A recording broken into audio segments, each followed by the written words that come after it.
All right, you ready for some rapid fire? Yeah, let's do it. We got 5 rapid fire questions. Yeah. First up, who's your favorite golfer to watch and why? Like any golfer, or like content creator, or like pro. Could be pro, could be content creator. Either. Yeah, so I will say that right now, Scotty Scheffler, I'm just kind of in awe of what he's doing. More so last year, but from the funky footwork to his ability to just stay locked in, even if he's gone to prison and then comes back and I don't understand it, and I think that's what makes it so compelling for me. So he's one of the guys that I'm always watching. Like him or hate him, Rory's also one of those guys. I'm not the biggest Rory fan, just to be completely honest. But his swing is so pure that his swing is the swing that I've been studying religiously over this past week to try to figure out where my swing is wrong. And it's spoiler alert, it was wrong everywhere. But it's gotten I've used certain points and positions that he's at specifically at the top of the backswing to really help me try to figure out my stuff. And it really has improved. And any sport needs a good villain. So there you go. Content creator wise, I think we already talked about it. Bob Does Sports I watch every single Bob Does Sports video because I feel like that is my friend group, and I love the entertainment. It's almost like the WWE of golf is Bob Does Sports. That's a pretty good way to say it. Who's your favorite cast member? Side. Oh man, that's so I'm a big Jet fan. I was gonna say Jet, but I was also gonna say Ticket because nobody knows where he went, and he's back, and then he just opens his purchase and pants when it's 90 degrees, and I don't understand it. But DeMar, Joey D is just such a psychotic human being that he has to be the most entertaining, and I live for his meltdowns because it makes me feel better about myself. But he's also he's getting better. He's getting better, and it's actually pretty cool to see. Yeah. If you could switch places with one person, who would it be? Just for 24 hours. For 24 hours? Anybody? Anybody. Okay. Yeah. I'm going to pick someone who's actually no longer with us because I want to keep the theme of the mentality. I want to be Kobe Bryant for 24 hours. Yeah. I want to know the Mamba mentality right there. Right there. I look at that thing when I'm having a tough day, and it actually helps me lock in. And it's that Mamba mentality where nothing can phase you. I would love to know what that actually feels like. Hell yeah. Yeah. It's a great answer. Love it. Yeah. Tough, because I would also like to be Brian Dawkins for 24 hours and just just run through somebody. Watch out Algie Crumpler. Let me just I kind of want to, but I don't want the after effects to know what my body would feel like after that. So we'll stick with Kobe. What's your favorite club in the bag currently? Titleist TSR 2 4-wood. Not even close right now. It is.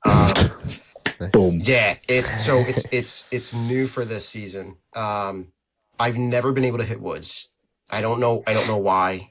I'm either topping them. It's probably because I hit them like driver, but if I try to hit them like an iron, they just weak slice out there.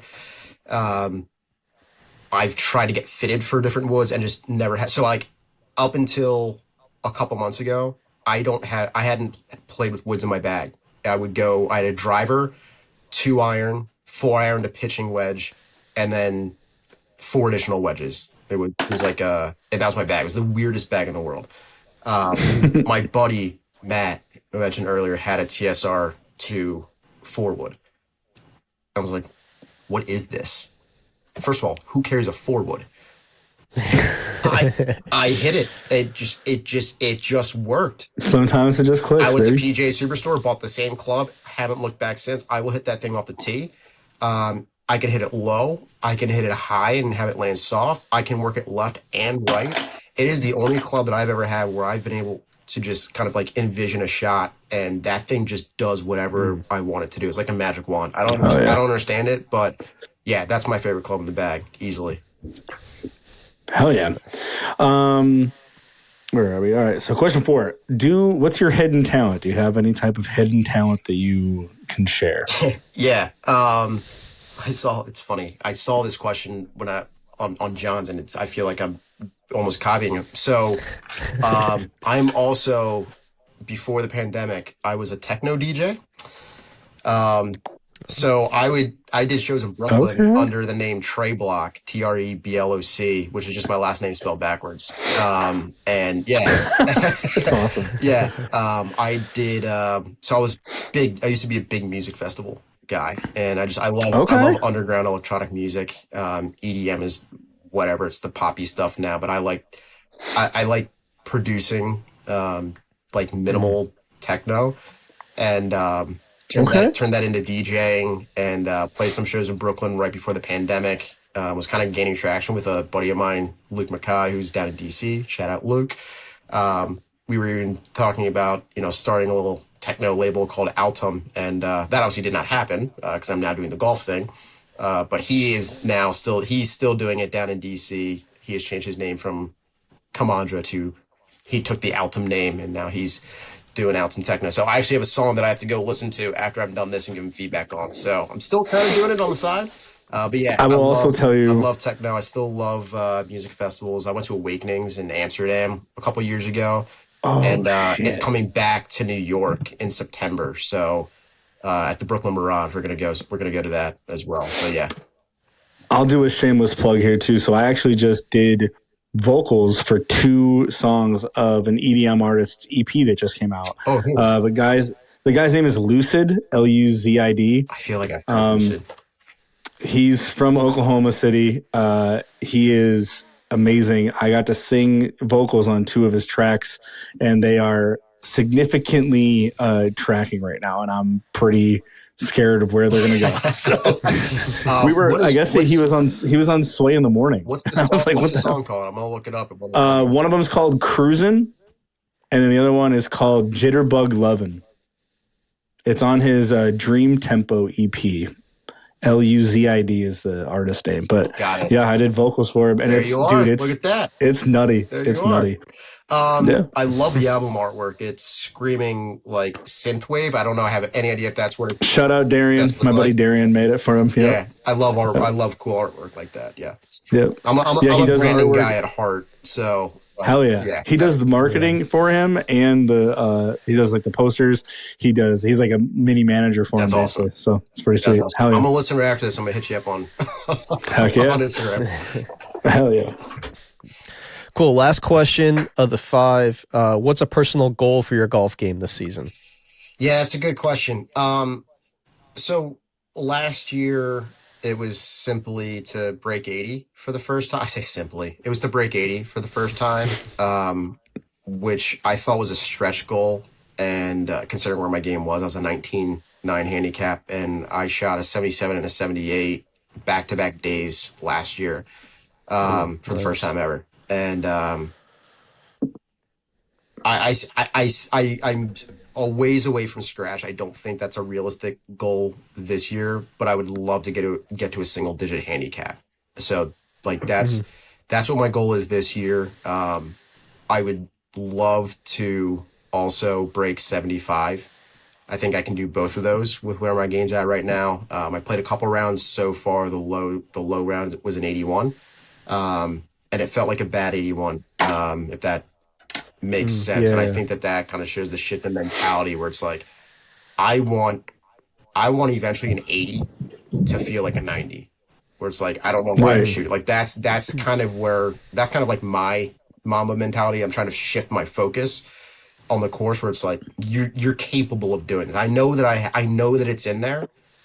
For sure. I need to get better at staying locked in for a full 18 holes. That's my issue, is that I will, even if I'm playing well, sometimes I'll just go kind of la land I'll just lose concentration for a second, and then all of a sudden it's a triple. I'm like, what just happened? And then I feel like I'm battling to keep it together, because if I'm trying to break 75, you can't have a triple bogey on the scorecard, because that's 3 strokes. You're at 75 already. Right. So yeah, I think single digit handicap is step one. I'm a 13. I think I just checked. I'm a 13.7 right now, down from a 19.9 last year. So I got 4 strokes to go. And I think when I put it that way, saying carve 4 strokes off that doesn't seem insurmountable.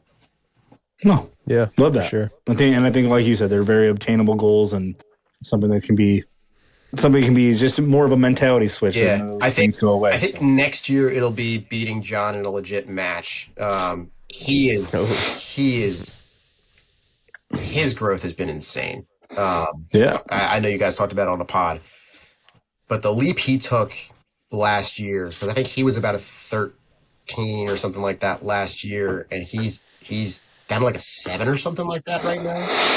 Damn. He's been on an absolute tear. He's been on. We're gonna have to do the Acorn Hills Duo Cup. We'll get the Philly versus the New York. I would love tandem. that, man.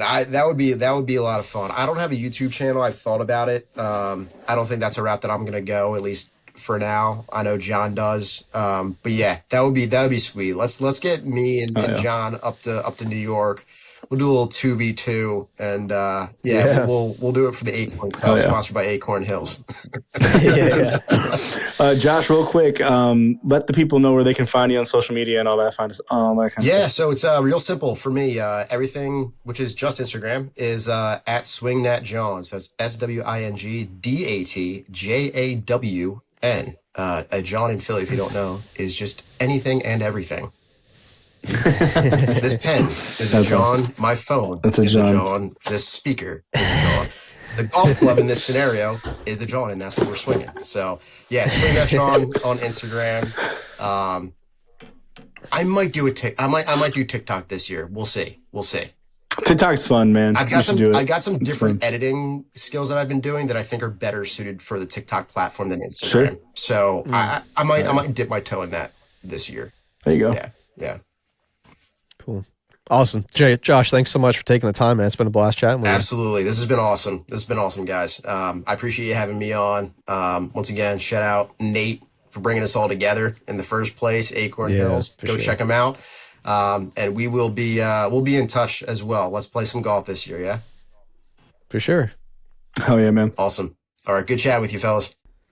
Thanks for watching today's episode. To see more of our content, be sure to follow us on Instagram, TikTok, and subscribe on YouTube. We can be found at Basic Bogeys on all platforms. Thanks. We hope to see you on the next one.